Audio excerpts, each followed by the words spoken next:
Hello friend. Welcome to our channel Books and Talks. ছোট বন্ধুরা, তোমরা সবাই কেমন আছো? আশা করি তোমরা সবাই ভালো আছো। আজকে আমরা একটা নতুন গেমস খেলবো। সেটা হচ্ছে, সেই গেমসটার নাম কি জানো? সেটা গেমসটার নাম হচ্ছে কালার ট্যাবলেট। কালার ট্যাবলেটটা খেলবো। দেখো, আমরা এখানে আজ কতগুলো দেখো স্কেচ পেন আমরা এখানে সাজিয়ে রেখেছি। ডিফারেন্ট কালার্সের স্কেচ পেন, যেমন red, green, black, blue, pink, orange. Same এখানেও দেখো গ্রিন আছে, ব্ল্যাক আছে, রেড আছে, পিঙ্ক আছে, অরেঞ্জ আছে, ব্লু আছে। তো চলো গেমটা কিভাবে খেলবো আজকে আমরা দেখি। তো আমরা এখান থেকে একটা করে স্কেচ পেন তুলে আমরা পেয়ার আপ করব, ম্যাচিং করব আমরা, যে কিভাবে আমরা ঠিকঠাক কালারের সাথে কালার ম্যাচ করতে পারছি কিনা। ঠিক আছে, এটা নিলাম। এটা কি এটার সাথে ঠিকঠাক ম্যাচ হচ্ছে? দেখো তো।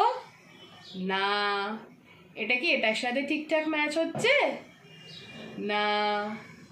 এটা কি এটার সাথে ঠিকঠাক ম্যাচ হচ্ছে? এই ব্ল্যাক কালারটা? Yes, very good. কি ভাল লাগছে তো? ঠিক এইভাবেই ধরো আবার একটা কালার নিচ্ছি। এটা কি কালার নিলাম? Pink colour. দেখো তো এবার পিঙ্ক কালারটা কার সাথে ম্যাচ করছে? এর সাথে ম্যাচ করছে? না। এটার সাথে ম্যাচ করছে? না। এটার সাথে ম্যাচ করছে? দেখো তো। Yes, this two are pairs. এবার এটা নিচ্ছি। এইটা কি কালার? Green colour. এবার দেখো, এটা কি এটার সাথে ম্যাচ করছে? না। এটার সাথে ম্যাচ করছে? Yes, very good. This two are pairs. তো তোমাদেরকেও এইভাবেই করতে হবে, ঠিক আছে? এবার দেখো, এটা কি নিচ্ছি? Red colour.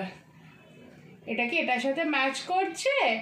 Yes, this two are pairs. এটা কি নিচ্ছি? Blue colour. This is sky blue. এটা কি এটার সাথে ম্যাচ করছে? নো। এটা কি এটার সাথে ম্যাচ করছে? Yes, this two are pairs. লাস্টে কি পড়ে রইলো? এটা অরেঞ্জ কালার। তো দেখো তো অরেঞ্জ কালারটা কার সাথে পেয়ার আপ হবে? Yes, very good. This two are pairs. তো আমরা যদি এইভাবে বাচ্চাদেরকে কালার্সগুলো এইভাবে শেখাই, তাহলে ওরা খুব তাড়াতাড়ি কালার্সটাকে রেকগনাইজ করতে পারবে, আর কালার্সগুলো খুব তাড়াতাড়ি চিনেও যাবে। তো আমি সব প্যারেন্টসদেরকে বলবো, আপনারা এরকম কালার নিয়ে এই ধরনের অ্যাক্টিভিটি আপনাদের বাচ্চাদের সাথে করাতে পারেন। Thank you.